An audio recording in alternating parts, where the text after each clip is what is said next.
Hi guys, welcome to my channel Sudipa's কিচেনে। আজ আমি আপনাদের সামনে নিয়ে এলাম সুজির বিস্কিট রেসিপি। আজ আমি আপনাদেরকে সেই রেসিপিটি বানিয়ে দেখাবো। ভিডিওটি শেষ না হওয়া পর্যন্ত আপনারা সঙ্গে থাকুন। প্রথমে আমি এখানে 1 কাপ পরিমাণ সুজি নিয়েছি।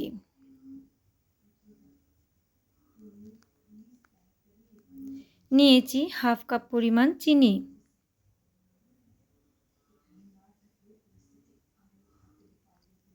আর নিয়েছি 1/4 কাপ পরিমাণ গুঁড়ো দুধ,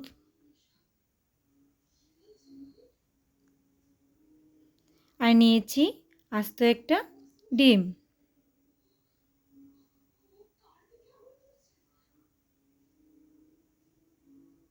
এখন আমি সব উপকরণকে একটু মিশিয়ে নেব। আমার এই উপকরণগুলো একটু মেশানো হয়ে গেছে। এখন আমি সেটাতে সামান্য পরিমাণ দিয়েছি নুন,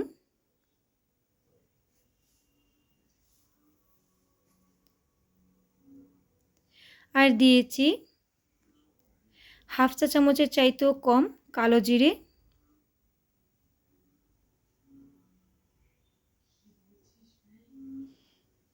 দিয়েছি হাফ চা চামচ বেকিং পাউডার।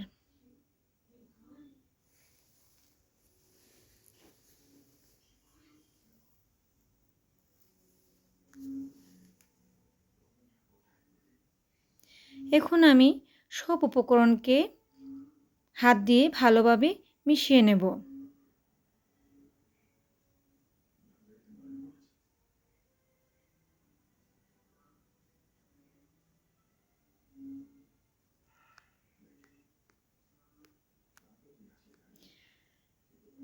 আমার এই সব উপকরণগুলো ভালোভাবে মেশানো হয়ে গেছে। এখন আমি সেটাকে 5 মিনিটের জন্য রেস্টে রেখে দেব।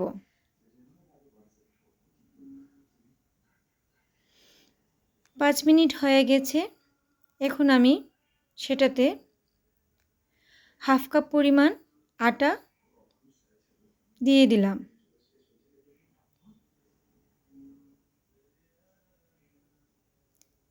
এখন আমি আবারও সেই উপকরণটিকে মিশিয়ে নেব।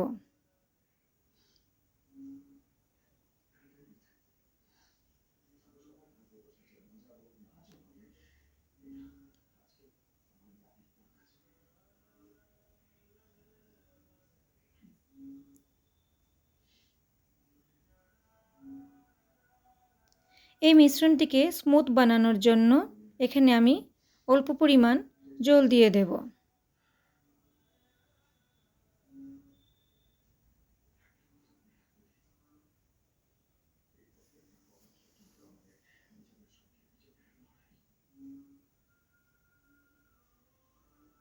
আমার এই মিশ্রণটি ভালোভাবে মেশানো হয়ে গেছে। এখন আমি সেটাকে আবারও 5 মিনিটের জন্য ঢেকে রেখে দেব।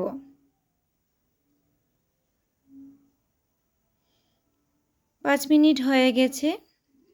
এখন আমি সব শেষে পরিমাণ মতো তেল দিয়ে মিশ্রণটিকে আবারও ভালোভাবে মিশিয়ে নেব।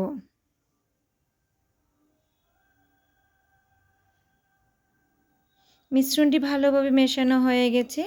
এখন আমি হাতের মধ্যে বেশ কিছুটা পরিমাণ তেল লাগিয়ে নিয়েছি। আমি এখানে অল্প অল্প করে সেই মিশ্রণটি তুলে হাতের তালুতে গোল গোল করে অল্প একটু চাপ দিয়ে বিস্কুটের আকারে সেটিতে চামচের দ্বারা একটু ডিজাইন করে নেব।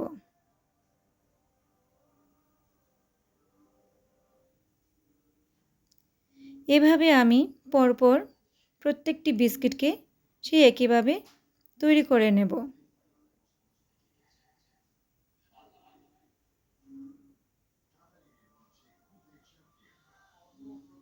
এটি দেখতে যতটা সুন্দর, খেতেও ততটা সুস্বাদু।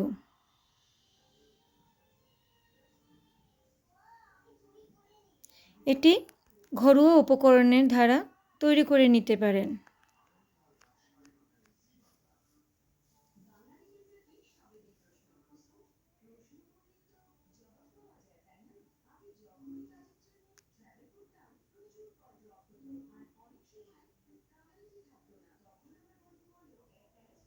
এভাবে আমি সবকটি বিস্কিটকে একই আকারে তৈরি করে নিয়েছি।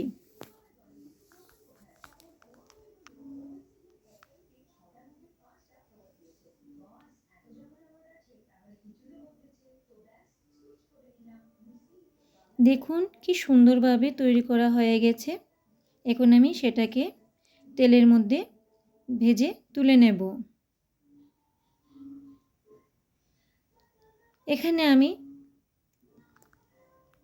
আগের থেকেই চুলোতে প্যানটি বসিয়ে দিয়েছি। তেলটি হালকা গরম হয়ে এসছে। এখন আমি একে একে সবকটি বিস্কিটকে সেই তেলের মধ্যে দিয়ে দিলাম। গ্যাসের ফ্লেমটাকে অবশ্যই মিডিয়াম টু লো করেই রাখতে হবে। এটিকে বেশ কিছুক্ষণ ধরে ভেজে নিতে হবে, কারণ বিস্কুটের ভেতরগুলো যাতে মুচমুচে হয়ে আসে।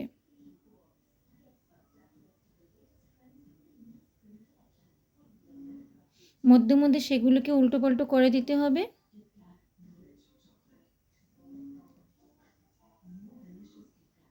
আমি এখানে সবকটি বিস্কুটকে একইভাবে উল্টোপাল্টো করে দিয়েছি। সেটি ভেতর থেকে ভাজা ভাজা হয়ে আসছে। এখন আমি সেটাকে একে একে একটি পাত্রে নামিয়ে নেব।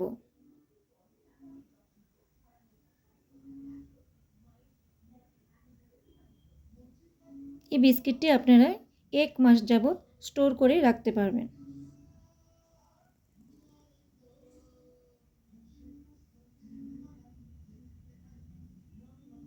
সেই একই তেলের মধ্যে আমি বাকি সব বিস্কুটগুলোকে ভেজে তুলে নিচ্ছি।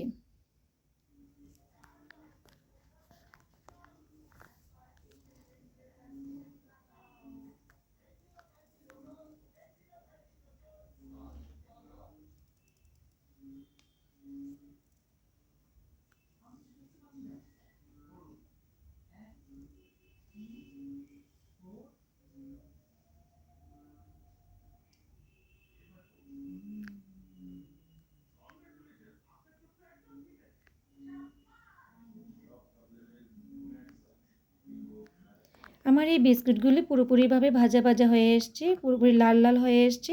এখন আমি সবকটি বিস্কিটকে একটি পাত্রে নামিয়ে নিলাম।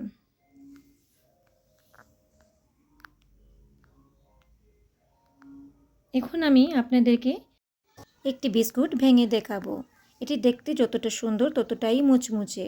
যদি আমার এই রেসিপিটি আপনাদের ভালো লেগে থাকে তাহলে আপনারা অবশ্যই আমার চ্যানেলটিকে লাইক, কমেন্ট, শেয়ার এবং সাবস্ক্রাইব করে দেবেন। ধন্যবাদ।